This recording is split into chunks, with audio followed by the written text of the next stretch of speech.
Good day mga travel, tara long ride tayo, maglalaguna loop ako. 5 o'clock in the morning na nag-ride out ako rito sa bahay. At solo ride tayo ngayon, wala si Master Ronald dahil busy sa trabaho. Sobrang challenging ang ride na to dahil mula umaga hanggang hapon sinalubong ko ang tindi ng init ng araw. At alam naman natin ang Laguna Loop sobrang haba ng kalsada niyan. At ang mga kalsada rito wala masyadong mga puno kaya bilad ka talaga sa yes, araw. Kasi ang kabuuan ng Laguna Loop nasa 175 kilometers yan. Idagdag mo na lang kung saan lugar ka nang galing. Kaya sa akin umabot to ng mahigit 200 kilometers. Yes, reverse ang ginawa ko rito kasi medyo mas madali ang reverse compared doon sa may C6 ka mag-uumpisa. At ayan, dito na ngayon tayo sa may Robinson, Santa Rosa. At dito ay piyesta pala kaya nagkaroon ng bahagyang traffic dito. At syempre nakinood na rin tayo sa parada. So touchdown SM City, Santa Rosa. So sa mga nakapanood ng Baguio ride ko, ito isa mga pwede kong isuggest. Kasi may nag-message sa akin, gusto rin daw nila subukan ng Baguio ride. Pero itong Laguna Loop, dapat masubukan nyo muna. Dahil pwede nyo itong gawing basehan kung talagang kakayanin nyo. Dahil kung dito sa Laguna Loop hindi nyo kakayanin, no need para mag Baguio ride. Yes, kailangan nyo rin kasi ng preparation. Hindi lang basta maglo-long ride, kailangan handa yung katawan nyo. Talaga kailangan ensayado. Anyway, back to reality tayo. Dito na ngayon tayo sa may Los Baños. So dito pagdating sa may signage ng Los Baños, hindi na tayo tumigil, dumiretso na tayo sa pagpadyak. Ayan, shoutout sa mga siklistang to. So time check, 7 o'clock in the morning. First time ko nag-solo ride ng Laguna Loop. Kagandahan nito maaga ka makakauwi. Pag group ride kasi hindi maiwasan nagkakaroon ng mga aberya. So dahil nga sa solo ride ako, rules ko ang masusunod dito. Kaya ang first stop ko rito, doon na sa may Lumban, doon na rin ako kumain. At ayan, nalalagpasan na natin itong Dayap flyover.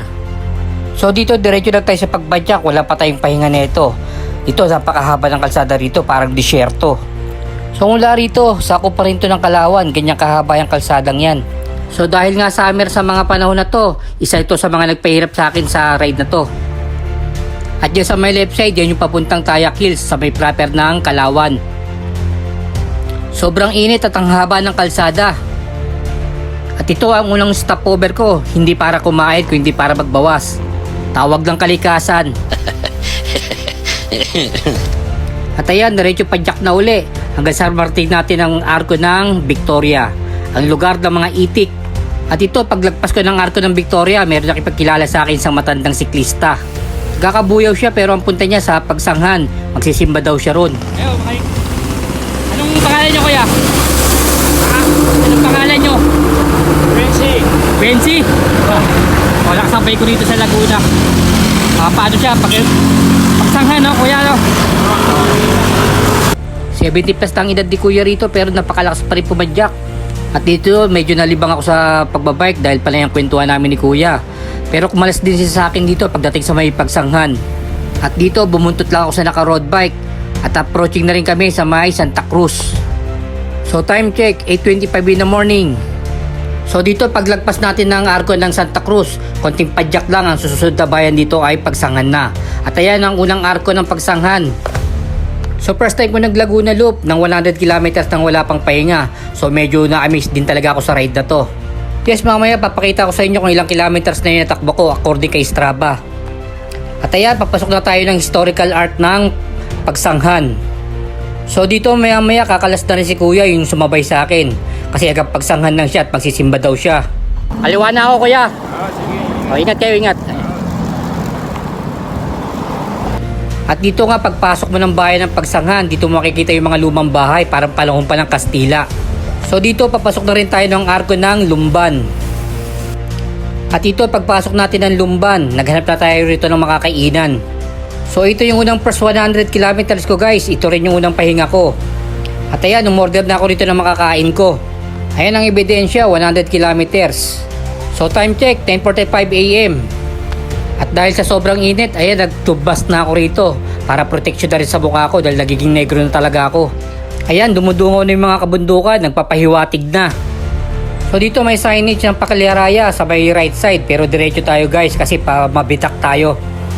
At I'm sure alam na ng mga siklista to bago ka makarating sa may signage ng Lumban, napakakunat ng kalsada rito. Banayad na ahon pero sobrang kunat. May mga kasama pala dapat ako dito sa Laguna Loop pero gabi nila tinira. Sumama sila sa Team Apple sa ride ni Ian Howe. So wise decision din ang ginawa ng Team Apple, sa gabi sila nag-ride dito.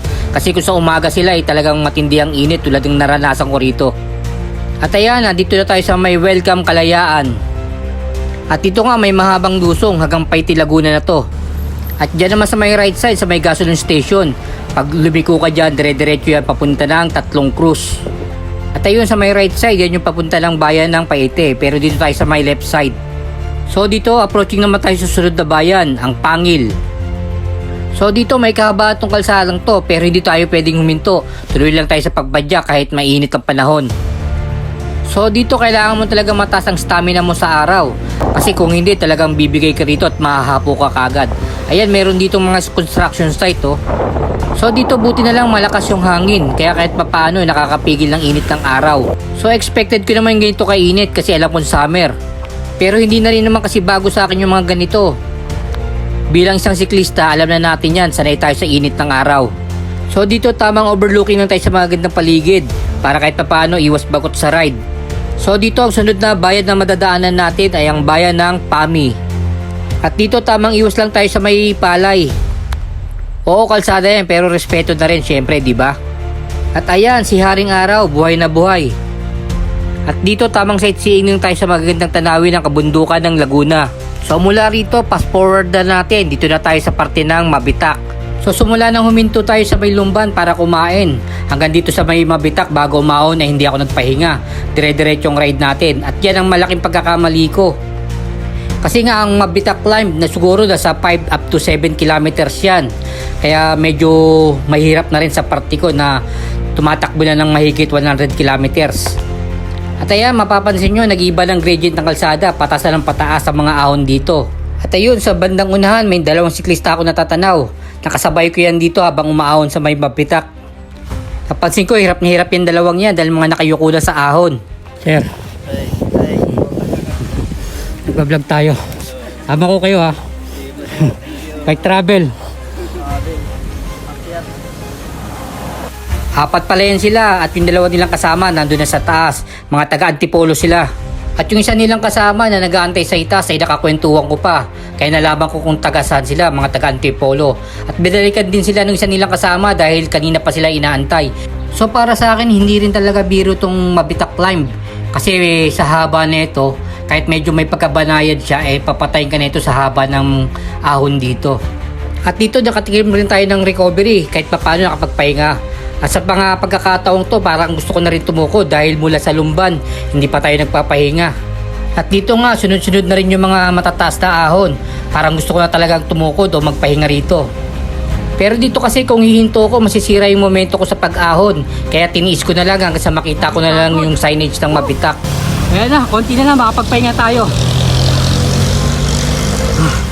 Thank you Lord, ito yung pangalawang pahinga natin mula sa bahay. At ayan, salamat, nakarating na rito sa itaas. At ito, bidudol na naman tayo ni Strava. Ewan ko ba rito sa Strava ko, nag-error na naman. So time check, 12:50 ng tanghali. At hindi pa dyan nagtatapos ang kalbaryo, may mga ahon pa rin nakasunod. So dito, konting tiis na lang sa mga ahon dahil malapit na tayo sa itaas. At pagdating natin sa itaas, puro lusong na yan hanggang Rizal. At dahil sa maga pa naman, naisipan ko dumaan dito sa may Windmill Pililla. So ang dami ko ng Laguna Loop, pero ngayon pa lang ako dadaan dito, so first time ko talaga. At bago ka nga makarating sa taas ng windmill, puro ahon din ang kalsada rito. At dito, hinahanap ko na yung pinaka-view deck. At dito, wala naman palang entrance, kaya naglibot-libot na ako. At the same time, nagpahinga na rin ako rito. So dito, tamang selfie lang tayo at kumuha ng magandang shot sa mga lugar dito and then bumabala tayo. So dito, feeling ko aantukin ako kung tatambay pa ako rito, kaya nag-ride out na rin ako rito. At dito, nakasalubong ko rin yung dalawang siklista kanina, yung nakasabay ko sa Mabitak. So time check muna tayo, 1:45 ng hapon. So ito yung kanina kasabay ko sa may Mabitak. Dito na, dito rin pala sila. Anong grupo niyo sir? Wala pa, basta bike lang. Ito siya, may grupo. Teresa, medyo malapit lang kayo. Shop pa, shop. General Tumar, mahina. Sige, thank you. Ride safe sa inyo, ride safe. So dito nag-ride out na tayo, Padyakan Blues na naman. At mula rito wala na tayo masyadong may encounter ng mga ahon. Puro lusong na yan hanggang doon sa may paanan ng Rizal. Yes, ito yung reason kung bakit nag-reverse ride ako. Kasi mula doon sa taas ng Mabitak ay puro lusog na yan. Hanggang doon sa paan ng Rizal, sa may Tanay Rizal. Ganun kahaba yan, so ang laki ng tipid ng oras ko rito. So dito, approaching na tayo sa may Jollibee Tanay.